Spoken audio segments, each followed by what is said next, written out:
welcome to Pilates Elephants. I am here with Emma Jane Rushby. Welcome, Emma. Hi, Raph. Great to be with you. And you. Pleased to meet you. Yeah, we are talking across really from pretty much opposite sides of the planet.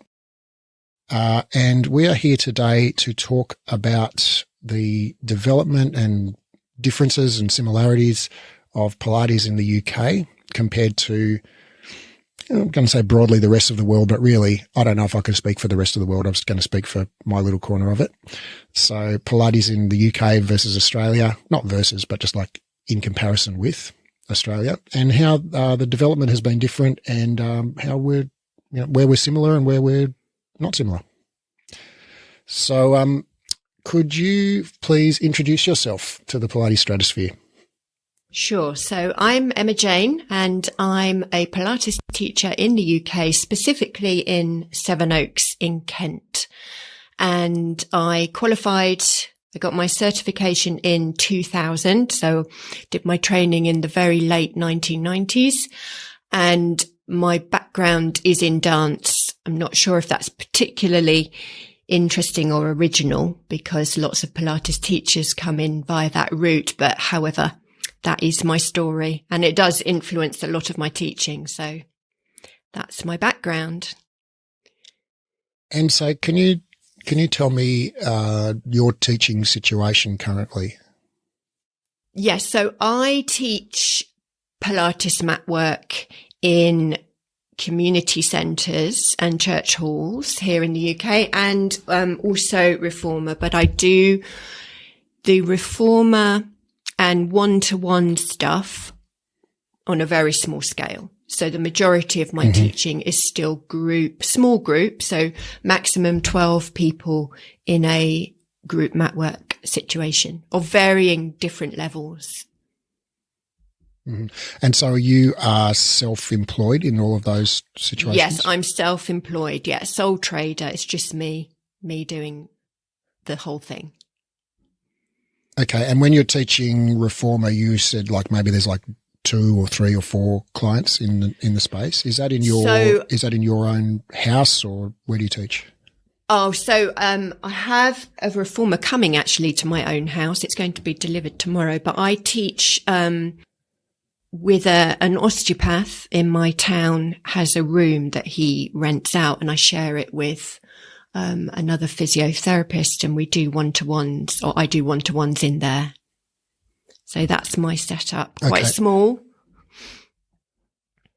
And all right, so this is, in my perception, after talking with a few people in the UK, which I've got a tiny sample, so I don't know if it's representative, but also doing some internet research on just the industry stats and so forth. My perception is that's fairly typical, like teaching in the community and church halls, 10 or 12 people with a mat. Yeah, that is typical. However, there are certainly within the people that I know, my Pilates friends, I do know people with their own studios. And in their studios, they might, if they've got enough square footage, they might be offering mat work, and in conjunction with that, they're doing studio sessions, which is the Reformer, the Cadillac, the chair, all the bits and bobs that go with that. So I do know people that have studios. The big Reformer classes are starting to happen here. So that is definitely starting to become more popular. In fact, I've heard tell that there is a big Reformer, I don't want to say the name, but there is a company opening up in our town which will offer bigger. When I say bigger, I still think it's probably 6 to 8 Reformers. So I don't know if you would consider that to be big, but that's big, I think, for us here. I think. Yeah, in my research, I uncovered a few lists of like best Pilates classes in London and stuff like that. And I can see emerging what I would consider group Reformer studios, 10 plus reformers. I think all the ones I looked at had 10.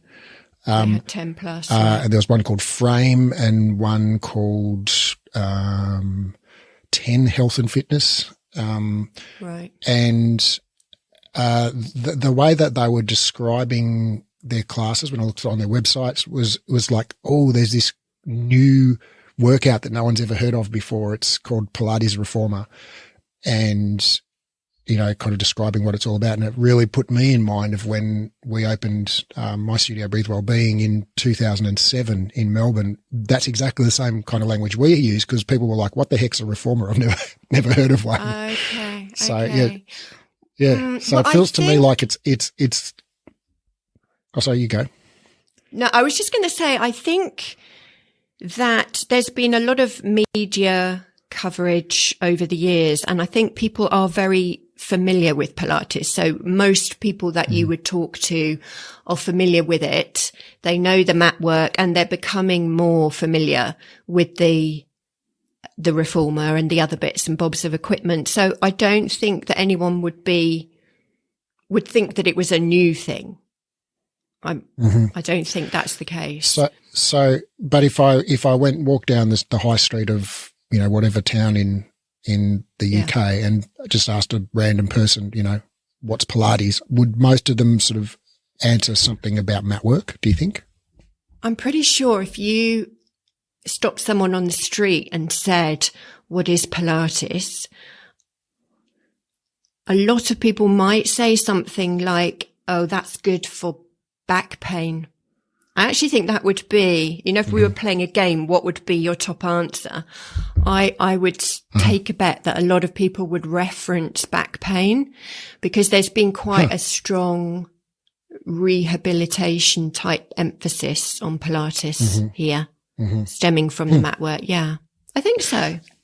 That's interesting. And I don't have stats on this, so this is purely anecdotal, and I could be wildly incorrect on this, but my perception is, actually I did see some stats a couple of years ago in Australia that the participation in Pilates is overwhelmingly female, and sort of 20 to 50 years old is the peak age group, but really 30 to 40 and 40 to 50 are the biggest age groups. And I think a couple of years ago anyway in Australia, when I saw these numbers, Pilates was the largest, like the most popular single fitness activity for women in that age group in Australia. That's in Australia, and I think again, I don't know. I'm just projecting here. I might be incorrect, but I think most of those people, if you sort of pulled them up on the street and said, "What's Pilates?" they would think about fitness and toning and stretching and basically exercise type things. I think, rather than back pain. I mean, we have the back pain thing here as well, but I think the majority of people, I believe, would perceive Pilates as more of a fitness type activity. I don't know if they'd use the word fitness, but they would think about strengthening and toning and all of those other things that you think about in relation to fitness. Yeah, interesting. I've got this was quite some years ago now, so I can't tell you the date, but I had, as a self-employed person, I do obviously my own accounts. And I got my accounts inspected, which is quite a daunting process.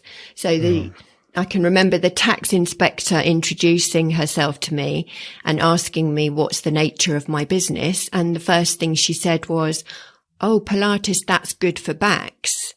I've got some back pain." And this was in a very bizarre situation. And that was quite some time ago. So yeah, I think that's been around here for a little while. Interesting. So in Australia, at least, I think the development of Pilates, roughly preceded that sort of up until the mid 1990s. It was very boutique, very artisanal, and very niche. Like hardly anyone knew about it. It was a sub niche within the fitness market. And sort of in the mid 1990s, mat work really started to become popular, and gyms would start teaching mat work classes. People were teaching mat work in halls and all kinds of, you were seeing mat workouts. I think this was Mari Windsor was, making it super popular with her TV appearances and stuff. And so that, it really exploded into the public consciousness and became like an actual mainstream popular activity. And that was all based around group mat work. And then in 2010, in fact, that's when in Australia group reformer, like by which I mean, 10 plus reformers in a room with everyone doing everyone simultaneously doing the same workout, with maybe a few modifications for whatever people, but basically everyone doing the same program together in a class. That really started in 2010, where we had our first franchise KX Pilates started up, and they've now got, I'm not sure exact number, but like 90 or 100, locations around Australia. And so now in the last decade since then, it's really shifted to group reformer, by which I mean 10 plus, now really like 14 plus reformers in the room. Wow. And I think in Australia now there's very little mat work. I know people are teaching it. I know it's become a lot more popular since we've been doing a lot of online work since the pandemic. But I think, true. The vast majority of actual brick and mortar Pilates studios in Australia, I think, are group reformer studios. And there are still a few, quite a few, boutique, artisanal, small spaces with, the Cadillac and the barrels and all of the things. But I think, just in terms of the number of people doing Pilates, I think like 90% of them would be my guess, do reformer Pilates and think of Pilates, when they think of Pilates, they just think of reformer Pilates, like group reformer Pilates. So so that's kind of the sort of backdrop in Australia.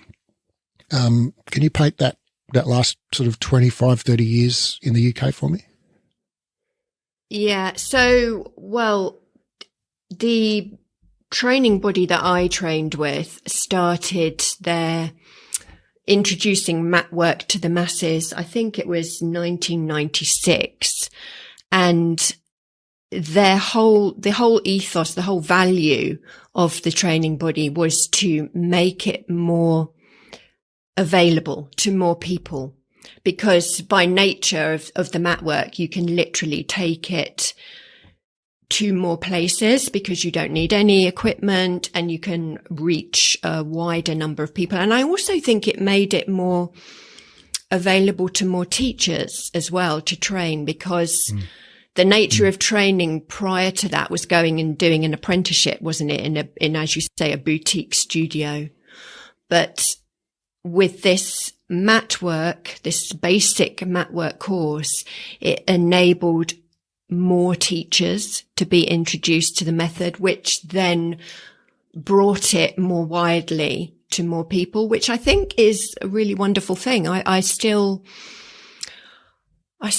think that's an important value system. And I still think that there is definitely an appetite for mat work here. I'm absolutely not saying that it's better or worse than the equipment, because the equipment's great, but I still think it gives it a wider reach.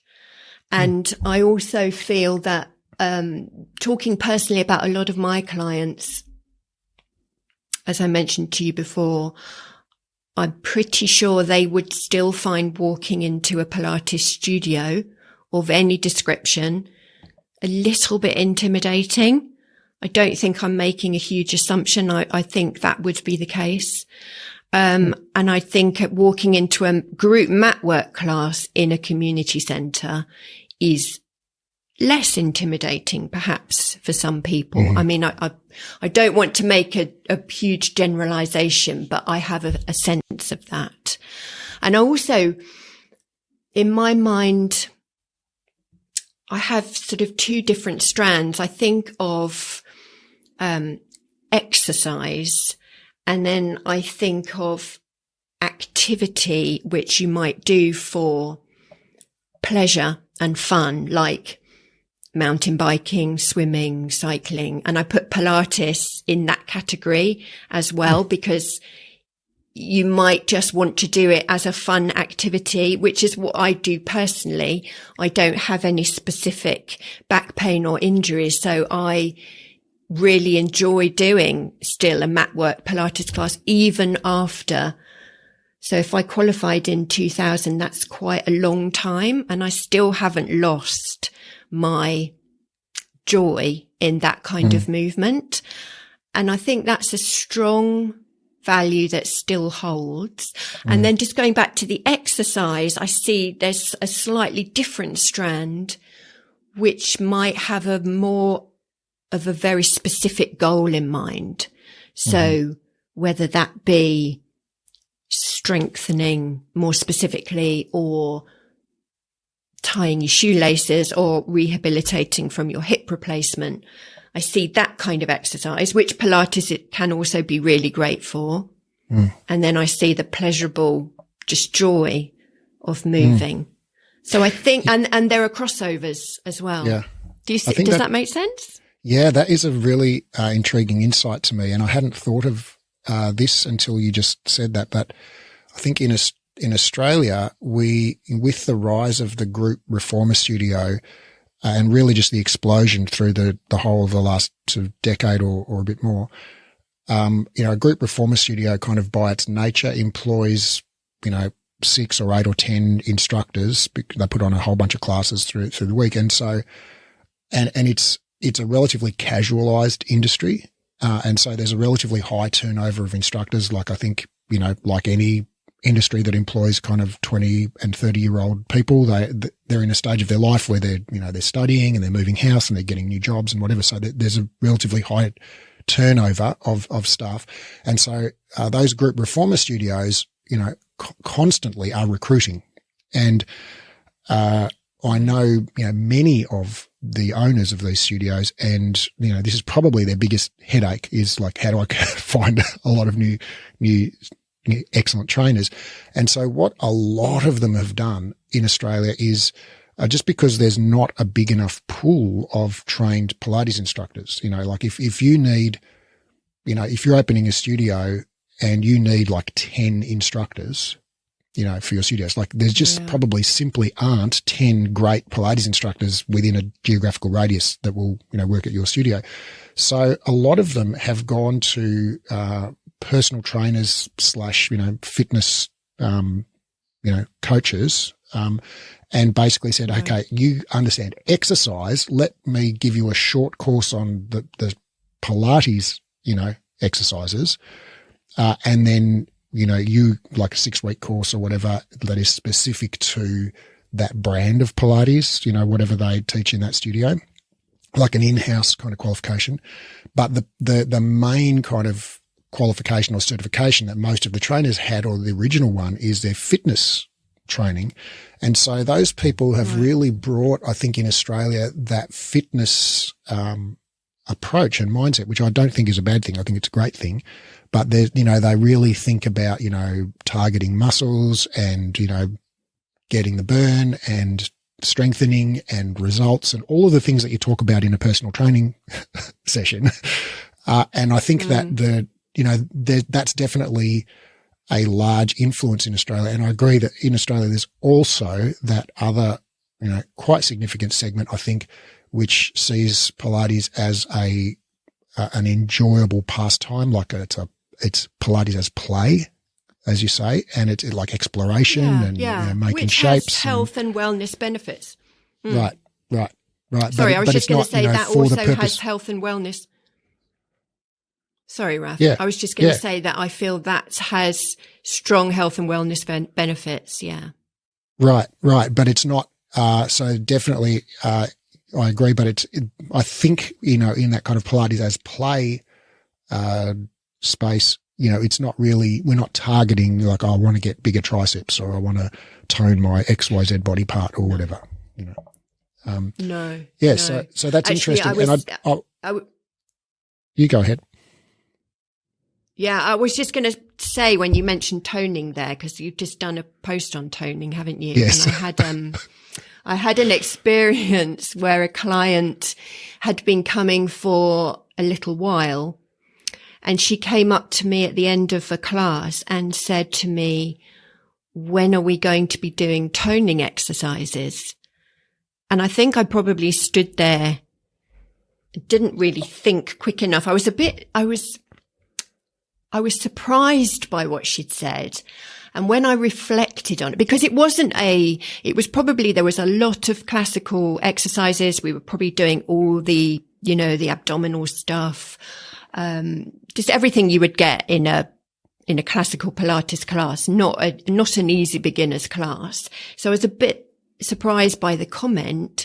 And then I realized it's because I just don't use any of that language in my teaching. It's just not a place that it's not a value that I bring through in my teaching. So my personal, and this is no disrespect to anybody that uses this language, but personally, I would never talk about booties. Mm-hmm. I don't know if any British people talk about booties in their Pilates class, but that just wouldn't be in my vocabulary. And I think because I'm not using that language, she felt that she wasn't getting whatever she was looking for in the class.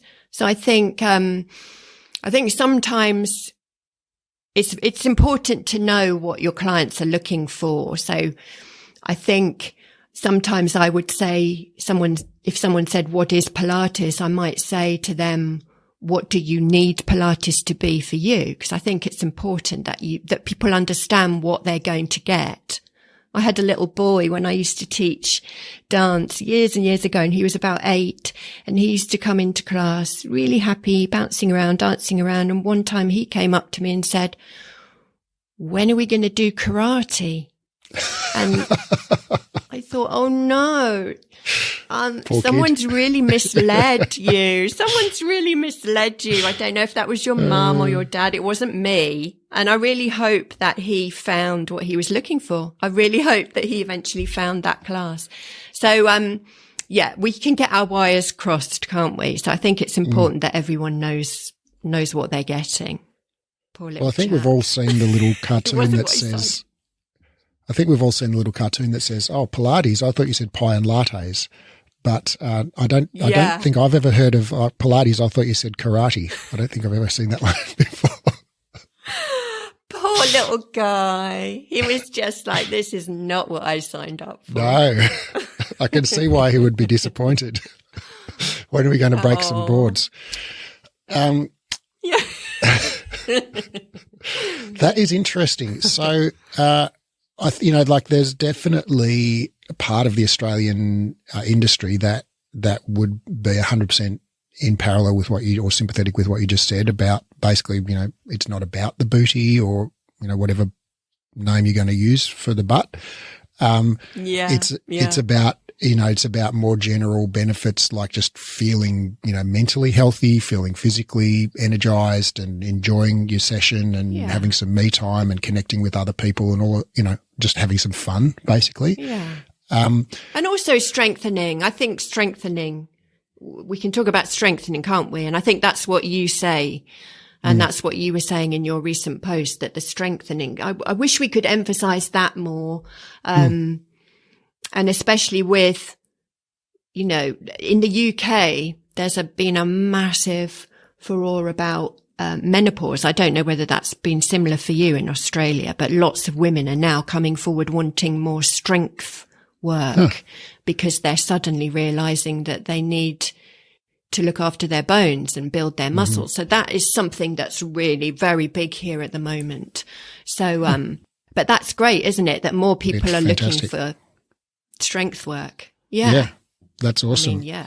And those people, perimenopausal women are just like squarely in the demographic of people who are, ripe for Pilates. So that's fantastic. Yeah. I was really good. And I wish that we could. Oh, you go ahead. Sorry, I was just going to say, I wish that we could introduce that much earlier as well. So with the younger demographic, I admit that that's not really, doesn't make up much of my clientele, but I would love it if strength which I think it is to some extent, but if that was more of an emphasis with younger females so that they, by the time they get to this stage, they've built up their bone bank rather than worried so much about their booty. But there we go. That's a whole other thing, isn't it? Do you, in your perception, I mean, I realize this is just purely just from your own perspective, as a lot of what I'm saying is just from my perspective. You know, I know that you don't teach that way, but do you see like just the marketing of other studios or, you know, conversations you have with sort of relatives, friends and random members of the public? Do you think that that is kind of, you know, the majority of people or the norm where people, you know, don't, like you said, you don't think people talk about the booty in the UK there? Like, is that a UK wide thing? Because in Australia, like, you know, I mean, even back like 15 years when I was teaching classes all the time, you know, at the start of class for a couple of years, I would go in and say, hey, you know, what does everyone want to work today? You know, what do you want to work on today? And without fail, it would be like, I want to work on my butt, I want to work on my inner thighs, and I want to work on my triceps, but I don't want to do push-ups. You know, that would be like the thing that I would hear it. And after a while, I stopped asking because I was like, oh, I know what you're going to say. But, you know, it was funny that, and, you know, probably that was a skewed sample of those are people who happened to be in my class, you know, at that time in that space. And, you know, maybe if it had been in a different time and place, people would have said, I want to just explore and play and have fun and stretch and get stronger and feel good mentally and whatever. But yeah. So what's your perception on that? Yeah. Well, my perception is that probably happens. I think people would reference glutes. If I'm being serious, I think people would talk about glutes. It's like glutes have taken over the world. It used to be when we started, it used to be transversus, didn't it? Transversus was having its time in the limelight, enjoying the spotlight. And now that's like a has-been, and it's like a movie has-been. And now it's the glutes. The glutes are going to take over the world and solve all our problems. Isn't it funny? So I think people would talk. Oh, yeah. And I think also, unfortunately, in the UK, people reference bingo wings. But if I get any kind of, if in my class someone uses that type of language, I just smile and move on. And I think it's completely led by the values of the person leading the class. And we're all different. And that's fantastic because I think we all need to bring what we've got and how we want to present our classes. And there are clients, as you would definitely say, I'm sure, there are clients for us all that share in our values. 100%. And that's fantastic, isn't it? That's fantastic because Joseph Pilates would be so happy that more and more people were doing Pilates because I'm no history expert, but I'm sure, did he not say that that's what he wanted for everyone to be doing his method? But all those different people in the world, all coming with their different beliefs and values, and there needs to be different teachers to serve all those people. And I think that's great. You just won't hear me ever in a million years talking about booties in my class. That's just me. I'm sure there is someone out there who will. Oh, I think there are plenty out there who will. I'm so with you on. Yeah. And that's great. On, you know, having a diversity of different, teaching styles, client motivations, you know, values, marketing strategies, whatever. I think come one, come all. It's great that there's a fitness, you know, style of Pilates. I love the classical. I love, probably like personally don't love contemporary as much, but I think people who teach contemporary and love it, like more power to you. And that's a force for good in the world. What is it that you don't like? What is it you don't like about the contemporary? And I just want to be really clear here that if you're listening to this and you teach contemporary Pilates, I love you. I respect you. You know, keep doing what you're doing. You're making people happy. You're making people healthy. You're leaving the world a better place than you found it. So, you know, I don't. Yeah. But I just think personally, I definitely teach that too. Yeah. For myself personally, in my own practice, I don't enjoy that sort of like super detailed way of teaching that often goes with contemporary, like, contract this muscle, move your toe 1 millimeter to the left. Like when I was doing my stop Pilates training, I was just like the whole point the toes, flex the toes thing that just used to drive me bananas. So I much more resonate with Joseph's original Contrology style choreography, which is a lot simpler than the contemporary style of choreography. So yeah, I mean, I think the benefits are just the same either way, right? It's all fantastic. It's all good. But just in my own body and brain, I prefer a kind of a more simple, I mean, I like Joseph's style of movement as well. He's kind of herky jerky and moves really fast and big movements, and all his instructions like lock your elbows, lock your knees, lock your shoulder. That resonates with me just physically when I do the practice. I enjoy that more. And what about the progressive element? Because I think my teaching is a bit of a hybrid, if I'm honest, but I definitely use progressions, and I definitely in my classes don't make assumptions that everyone is a beginner, because even if you haven't done Pilates before, you might walk in and be able to do you might be able to do the 100 on day one, even if you've never done Pilates before, just because of whatever else you've been doing in your life. But I think there is a place for that progressive layering as well. And that's been really useful to me. So just going back to the knee fold situation, the good old knee folds. I think there's a place for them, but not forever. And I think having as many movement options as possible, so that whoever comes walking in the door, you're not going to be thrown and you will have something to offer them, I think is great. And if they're not someone that's going to be able to do the full 100 on day one, you need to have lots of other options in order to progress them. Yeah, I agree. Would you agree with that? I agree entirely. Yeah. In our training, we teach progressions. We call them layers, but it's the same thing. And basically the way, when I learned Pilates originally, I learned this is Stop Pilates system. And, I think there are like 500 exercises or so in that whole sort of curriculum. And I really conceived of them as just 500 unique individual exercises that I had to learn and memorize the breath patterns and all of that stuff for. And it wasn't until, years later where I realized like, oh no, they're all basically versions of like 4 or 5 movements. It's like there's a forward bend pattern, there's a back bend pattern, there's a straight, plank style pattern, there's a rotational pattern. So basically it's like, okay, if you think about an exercise like cat stretch, okay, like the flexed part of cat stretch, where you the angry cat part. It's like, okay, well, that's basically the same position as the hundreds, as the roll up, as the one leg stretch, as the scissors, as the, and you could list off hundreds, like probably 150, 200 Pilates exercises that all are basically that same pattern. And some of them are a lot harder and some of them are a bit more complicated, but basically it's the same,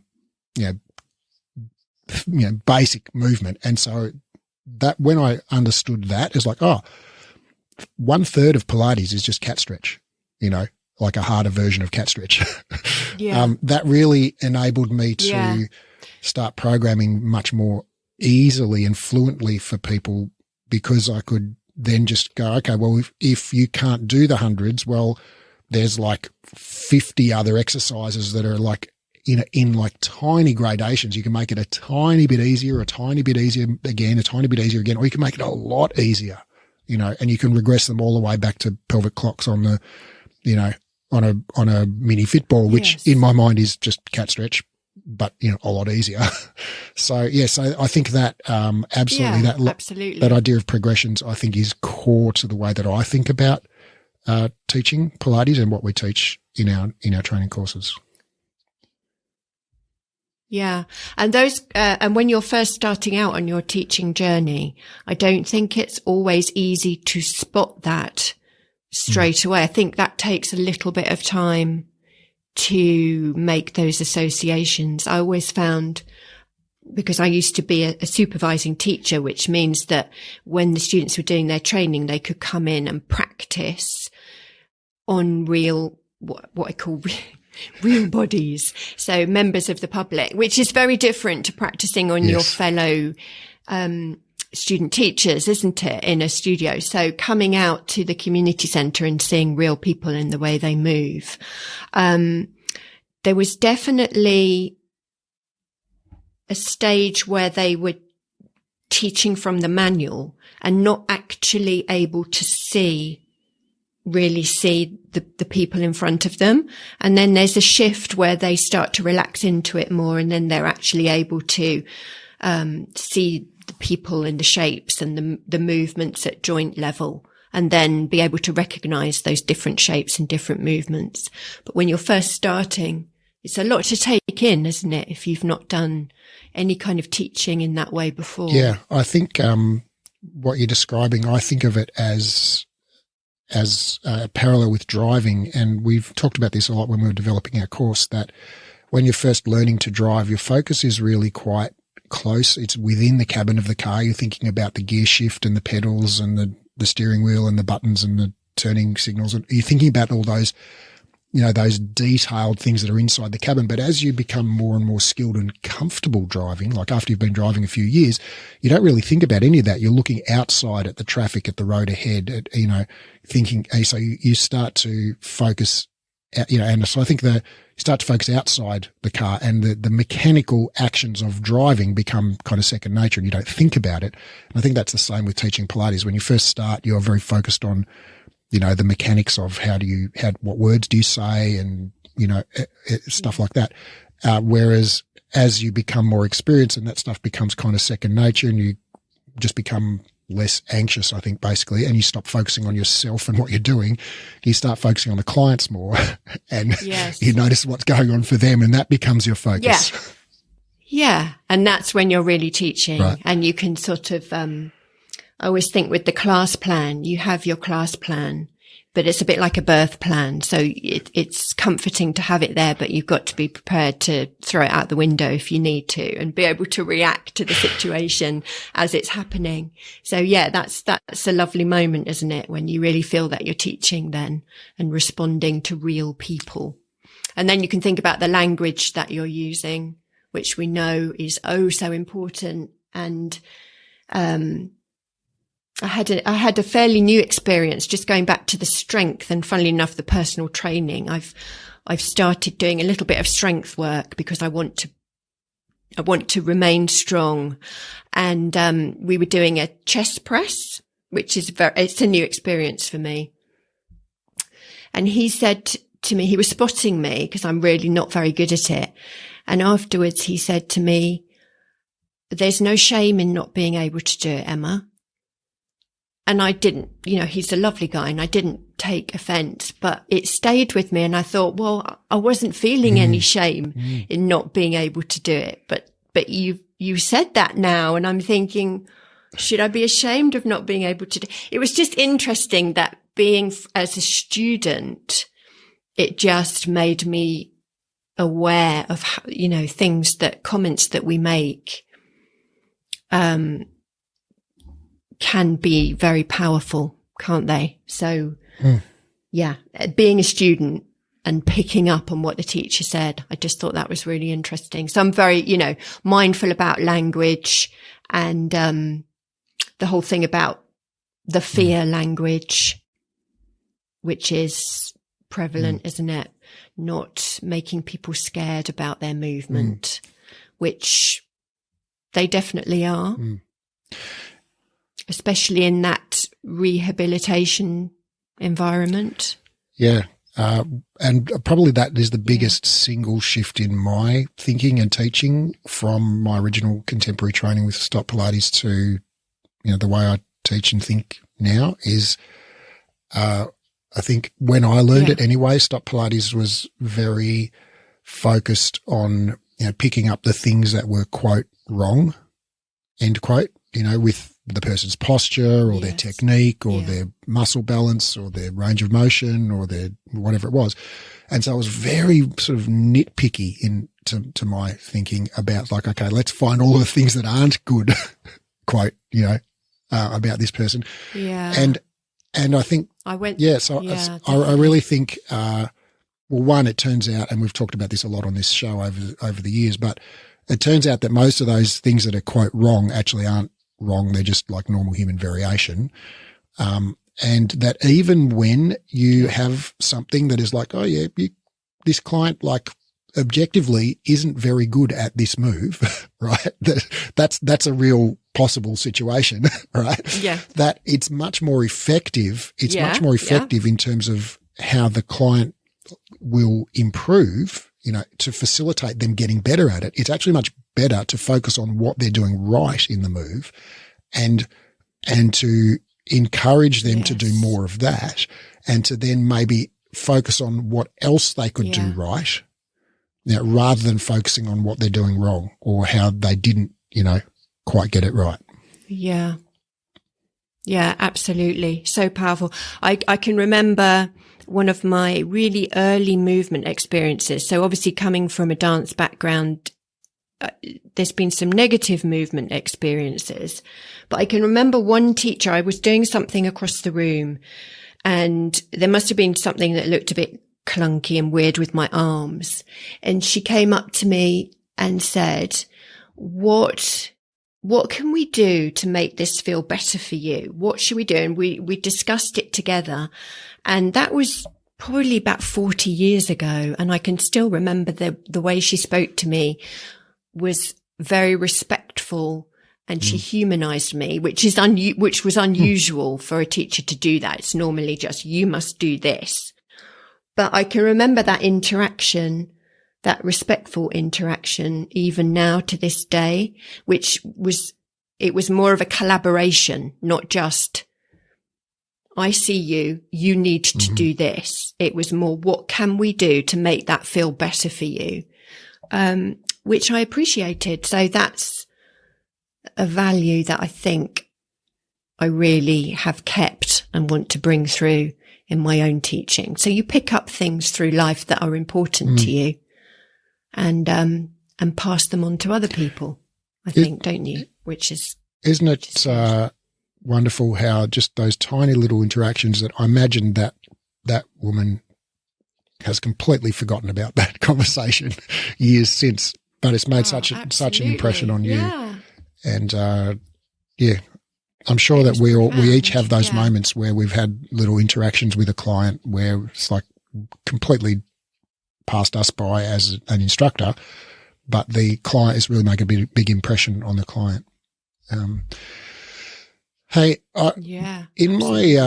my research before our conversation, I was looking at a whole bunch of industry stats on the size, just this kind of like the size of the market, the revenue, number of studios, etc., in the UK and Australia and the US. And this is from IBISWorld stats and also from a place called finder.com on the UK. And what I was able to find really quite surprised me. Just for context, the population of the US is about 330 million. In the UK, it's about 67 million, and Australia is 26 million population. And in the size of the US market in all of the industry stats, they always put yoga and Pilates, they smush all that in together, right? So it's really hard to tease out how much of this is yoga and how much of it is Pilates, but that's the data we have. So in the US, the size of the market, and this is Pilates and yoga, and these stats are from 2021, is 12.8 billion. In the UK, it's 825 million, and this is all in US dollars. And in Australia, it's 568 million. And so what interested me about that is, the US is like 5 times the population of the UK, or 5.5 times, not 5 times, and it's 10 times the population of Australia. But the size of the industry, just in terms of revenue, the UK is not like the UK has double the population of Australia, but doesn't have double the revenue. So Australia is 570 million, UK is 825 million, which is like 1.5 times the revenue, whereas it's double the population. So it's per capita, it's a lot less in the UK. The number of studios in America, 41,000. In Australia, 3,200. In the UK, 4,300. So again, it's not the UK has 1/5 of the population of the US, but it's got 1/10 of the number of studios. The UK has double the population of Australia, but it's only got like 1.3 times the number of studios. And then the final thing I kind of looked at was I just calculated based on the stats, like the number of studios, and this is yoga and Pilates combined, per million population in each country. And in the US, it's 124 studios per million population. In Australia, it's 123. So it's like almost identical. In the UK, it's 64. So half as many studios per million population. Wow. Yeah. So I found that fascinating. And employees in the industry actually found as well. So in the in the US, it's per million population in the country. There are 481 people employed in yoga and Pilates. So basically, 481 per million. In Australia, it's 376. And in the UK, it's 244. So it just seems to me, I guess my takeaway from these stats, and again, it's yoga and Pilates. So it's, who knows how much of this is yoga and how much of it is Pilates, and it might be different for each country. But overall, those stats suggest that the UK industry is much smaller relative to the population size. It's smaller in terms of the number of studios. It's smaller in terms of the number of instructors, and it's smaller in terms of the revenue that is generated relative to the population size, which surprised me quite a bit. Yeah, I don't know. Yeah. Well, as I said, there's a big studio opening, and there are so I'm just a little bit southeast of London, so I'm fairly close to London.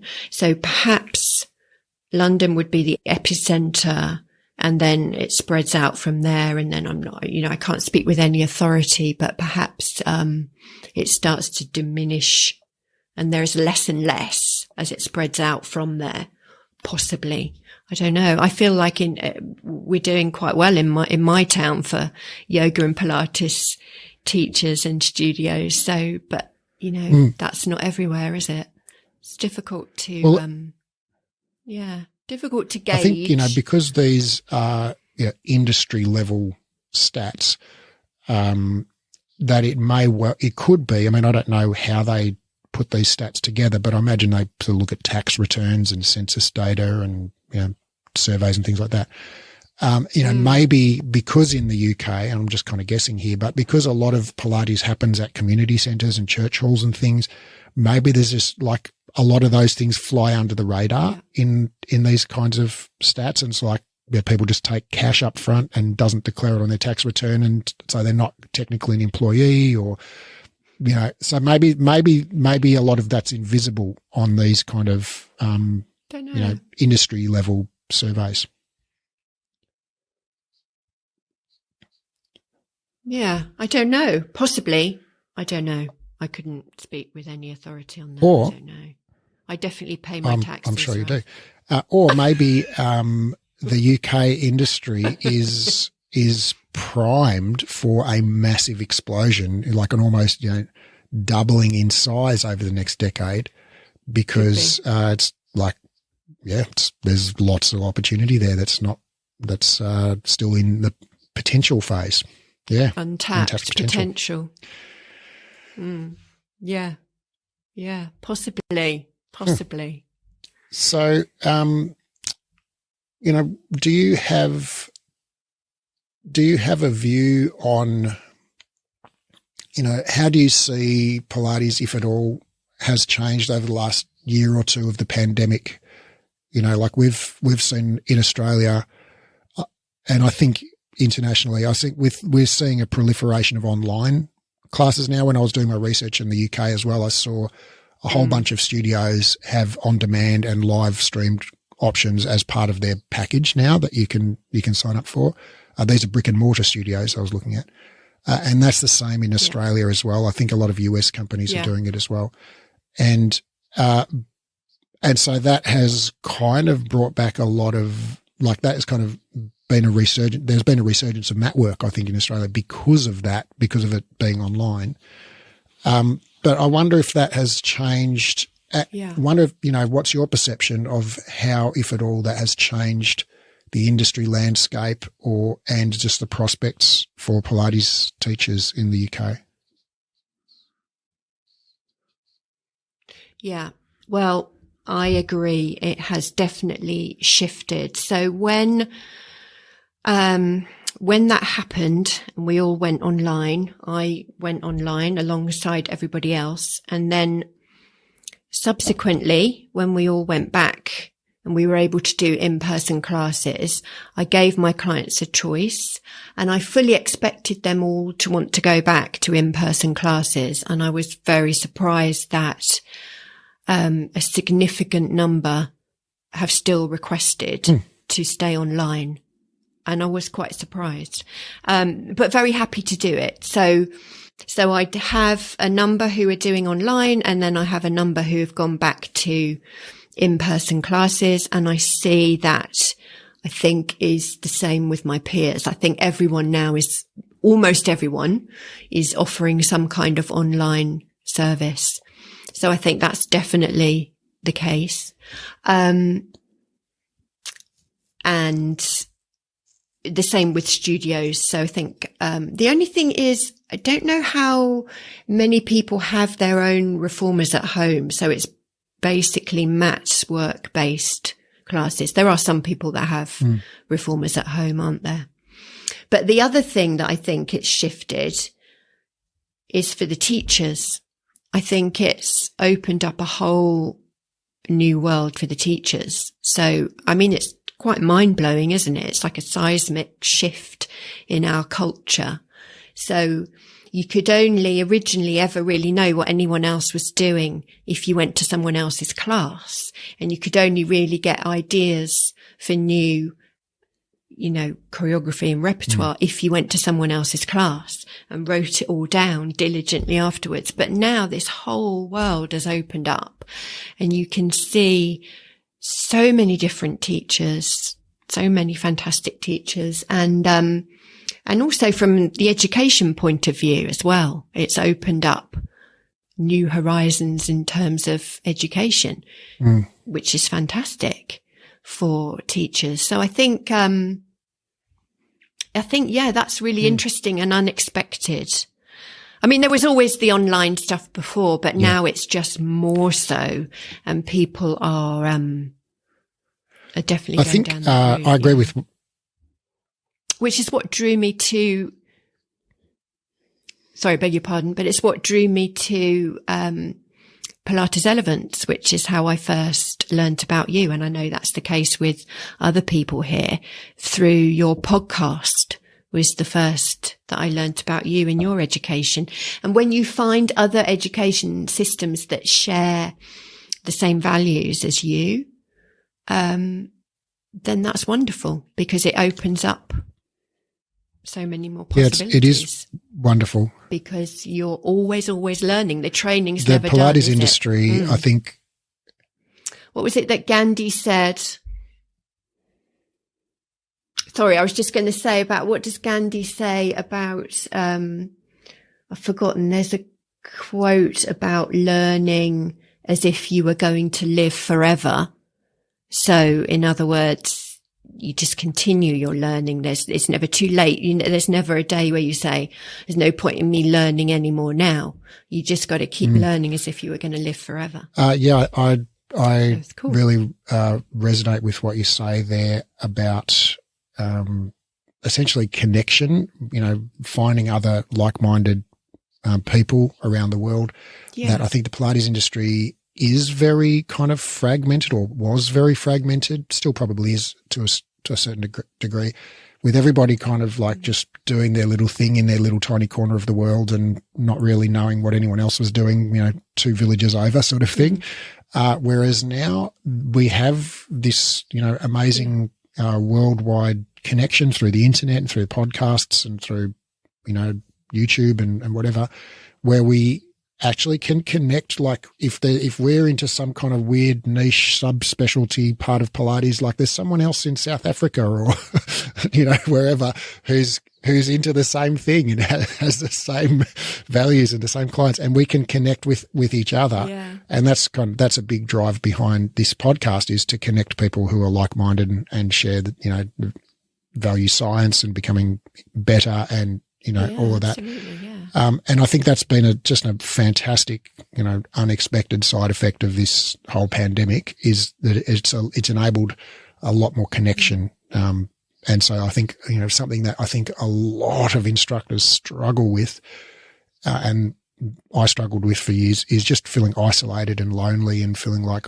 they're doing it alone, even though when we do our training, like for most of us, it's a really positive experience. It's so much fun hanging out with other Pilates lovers and geeking out over anatomy and learning all the exercises together, like so much fun. But then you think, oh, this is awesome. I love this. And then you go out and start teaching. It's like, oh no, I'm just by myself all the time now teaching this. And even though you're with clients, like, you feel, a lot of people I think I know feel isolated and start wondering if, like, okay, there are certain things I'm wondering about. It's like, am I just weird? Does everybody else understand this stuff? Or, so it's really easy to get inside your own head and start overthinking things when you sort of really feel isolated and alone. So I think that's a fantastic side effect of the pandemic, that we are able to connect more now. And that's a big driver behind why we do this podcast. I just want to also talk about, so you said, you mentioned already, sort of the cross-cultural or cross-pollination between different instructors. You can go on and get inspiration for new choreography and exercise and things, and that's wonderful. And also that some clients, a significant portion of clients actually prefer to have their sessions online. I think, that both of those are so true and so valid. I think there's a third thing which occurs to me, which is that we're no longer, as instructors, limited to our own immediate geographical area. So if you live in a tiny village and, some area where, okay, there aren't a lot of people who are in your target demographic, it's like, well, now that's not a limiting factor. You can have clients on a different continent so you can just go and find your in the same way that you can find some kind of like-minded instructor in some random place somewhere else in the world, you can find a like-minded client, anywhere in the world. And it doesn't have to be limited to people who live within a 10-minute walk of your local community hall.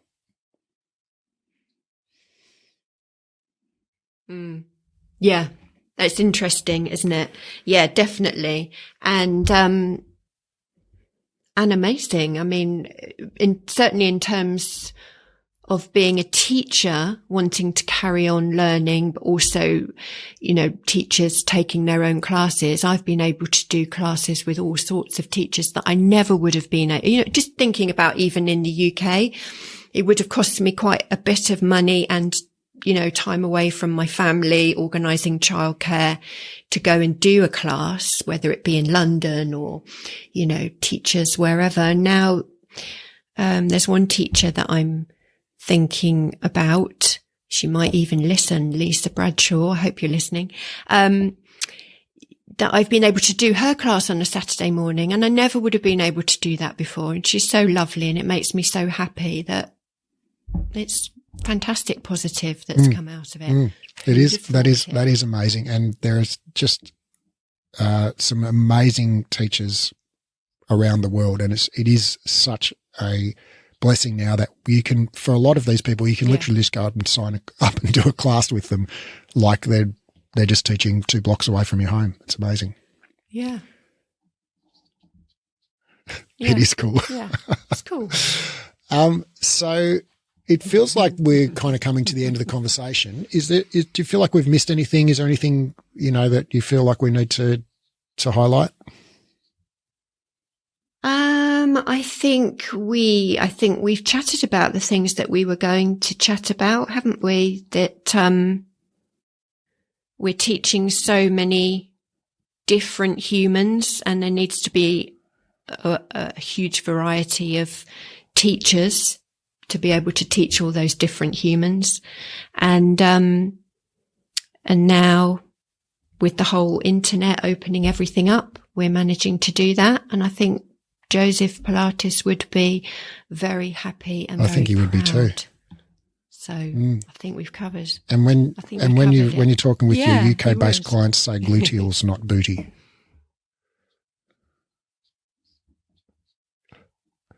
Yeah, I just can't imagine their faces if I said booty. I don't even think a lot of them would even know what that was, to be honest with you, Raph. Emma Jane, thank you so much. It's been a pleasure talking with you, and I appreciate your perspectives. Oh, thank you so much, Raph.